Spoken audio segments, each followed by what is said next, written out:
welcome to episode 67. I'm here with Frankie. Welcome to my show, Frankie. Hey, thanks for having me. I appreciate it. You're most welcome. Can you let the listeners and audience know a little bit about yourself? Just a sneak preview. Yeah, so I am a former professional football player here in Canada. I played in the CFL, the Canadian Football League. I played 2016, 17, and 18. I no longer play. A big part of my hero's journey is being diagnosed with bipolar back in 2018 after leaving football and walking my own path to self-discovery, healing, and supporting others on their journeys, whatever that gets to look like. Oh, that's fantastic. That's fantastic. Thank you. Let's just dive in then. Let's talk about a little bit of struggles growing up and the hardships you had faced. So I grew up in an interesting setting. So I never had a father in my life. My biological father was never present. And so I grew up in a home with a stepfather who was busy taking care of paying the bills. He wasn't really around. And so him and my mother, and so we grew up with six of us in the home. Wow. Six of us in a home, four kids sharing a small bedroom, about, I would say, no more than maybe 150 square feet, if that is the right size. I don't know. It was really small bedroom. Yeah. And I spent a lot of time outside of the home. And I'm grateful because I had a lot of people outside of my home life who saw me and pulled me to different places to keep me out of trouble. A lot of my struggle really came from dealing with battles that I couldn't quite articulate at the time. At the time in my youth, my family and the home life, the quality of life wasn't that great. People were stressed out, and I was often the punching bag for the stress. And so I battled with that growing up, and dealing with the challenges of being a teenage boy growing up. So that was kind of my challenges there. I'm grateful for them, but that was definitely once I became aware that my challenges in high school were rather deep. That's where life kind of started getting a little wild. Oh, tell me more about that. What was the wildness? Well, I think as kids we often just cope by bottling things up and the occasional outlash or the occasional lashing out with whatever tension we're feeling inside. And so it wasn't until really I was 25, just prior to being diagnosed with bipolar, that I began to become aware of the trauma that I experienced, or that aware of how I was treated, or the lack of things that I received as a young man, and that all of the pain and all of the suffering that I had endured as a young man, that I spent avoiding or not dealing with, it all came up, and that's when things really hit the fan. And so I was kind of left to my own devices at 25, dealing with a lot of the troubles and the traumas and the challenges of my youth, in processing it at a time when I was, quite frankly, alone, and I had to figure it out for the better part on my own. So how did that journey take place? How was that for you, like figuring all that out? Yeah, well, it wasn't that great in terms of where I was at in the moment. Upon observation, I see that the journey took me right where I needed to go. But in the moment, it was rather chaotic, and it was very much a reflection of how I was internally, how my internal landscape was.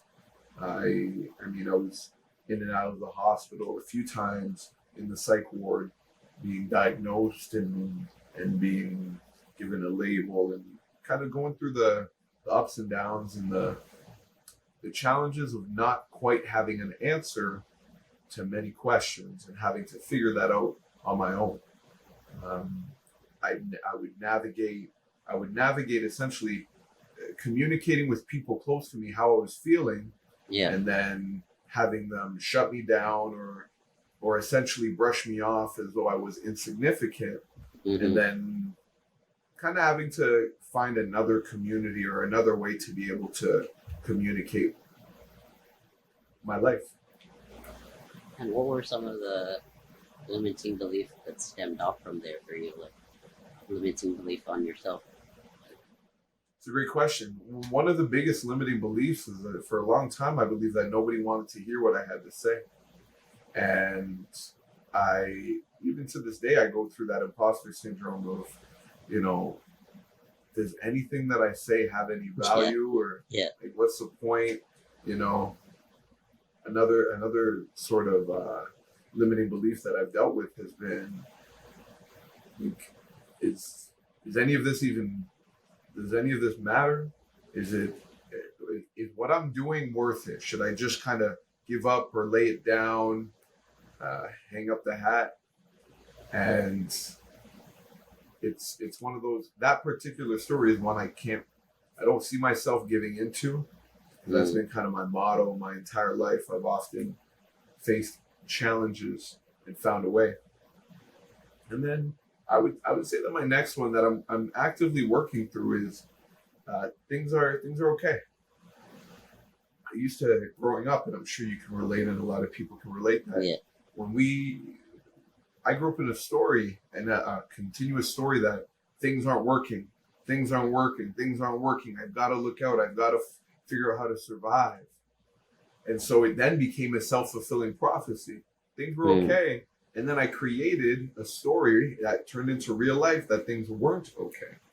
And so that self-fulfilling prophecy was a long-standing story until these last couple of years. I've been working on reminding myself that, hey, you've been doing the work, you will continue to do the work, and things are okay. And I think it's cool because I think that in my community, and again, I don't know how other people perceive me, but I would imagine that I would be honored as somebody who has somehow arrived or accomplished something. And I always remind myself and others that I'm no closer to some kind of imaginary destination than we all are. I still deal with the stories in my head of my past, but what I do know is that I'm aware that they're present, and I'm reminding myself often that I can work through them. Oh, wow. Amazing. So what landed into football career for you? CFL? What landed or ended? How did you get into CFL, I guess? Oh, yeah. Great question. Yeah. So I kind of committed my entire college career to football. I got into college in 2012, the University of Windsor. And so I ended up being a true freshman. I started as a rookie, and that was kind of my spot for 4 or 5 years as a starter for the team. And there was one particular game where I had an impactful, I guess, game. We didn't win, but the amount of plays that I made, one of the veteran players came up to me and said, "Hey, man, you could go to the CFL." And I just I took that, and I held it, and then I started working my tail off. Took me a lot of days where I'd work out twice a day, everything I could to get that edge. I'm very fortunate because in my third year, after that season, I was selected to go to an All-Star game. It was in that All-Star game. Thank you. Yeah, it was in that All-Star game that I ended up tearing my ACL for the first of 2 times. And after tearing it, I made a commitment I would return. But little did I know that my performance at that week, it was essentially, like I said, an All-Star week. That performance earned me an opportunity to get drafted the following year after not playing. If you know anything about professional sports, they have combines for the CFL as well. I didn't attend the combine, and I still got drafted, which I think speaks volumes for my abilities at the time. Considering I didn't compete in any fashion. So I was fortunate. I got drafted 63rd pick of the 8th round, the newly added 8th round, mind you. And yeah, the rest is kind of history. I went through a couple of years, and a big part of why I do what I do is because I hope that I can be an anchor and a post, a check-in point for these young men as they go on their journey. when I played, I was kind of lone wolfing it my entire CFL career. I struggled a lot. I went through a lot of turmoil, and I didn't feel like I had anybody to communicate with. So And that you didn't was have like mentors or anything that you no. looked up to? I mean, I had Ray Lewis. I thought Ray Lewis was the best football player ever. I loved him. But I didn't feel, this was another couple things. I didn't feel safe with men. I didn't feel safe. I didn't know. I couldn't even articulate it or communicate it. I wasn't self-aware enough to know I didn't feel safe around other men. And then I also realized that I I wasn't reaching out for support. I didn't know how to ask for help. I'd never learned to ask for help because often the story I created in my head, another limiting belief, was that if I asked for help, I would be rejected. So I stopped. I did everything on my own, and that was the story that I carried for a very long time. So who was that person, or how did you start asking for help? Well, it was one of the small moments was after I got admitted to the hospital. This was in 2018. I was working, and this was a small moment. This was like planting a seed in my own head of asking for support. Of Yeah. my partner for the time, I reached out to her as she came in. She came into my place of work, and I said, "Hey, I don't know what's going on in my head, but I don't feel good right now, and this is not working." And so that was the beginning. But really, where it landed and where my life started to shift was in 2020, near the end of the year in September, 3 years ago now, which is crazy. 3 years post this adventure. My true transformational journey began 3 years ago, and I embarked on a journey. It was 4 months long. I was in a container, a digital container, for 4 months with some incredible people. We did a lot of crying and healing and self-development.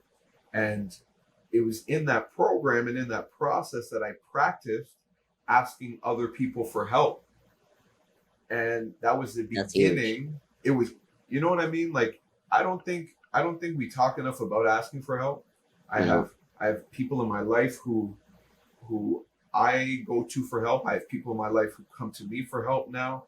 I have people in my life who I see that are struggling and don't ask for help. And it's one of the hardest things as a friend and as a colleague is I can't offer you help because often that's when the ego gets engaged and it's a whole thing. But that it kind of started in 2020 was when the real groundwork began of building community and asking for support and being support and leaning on others. Wow. Oh. And then when did you were diagnosed with bipolar?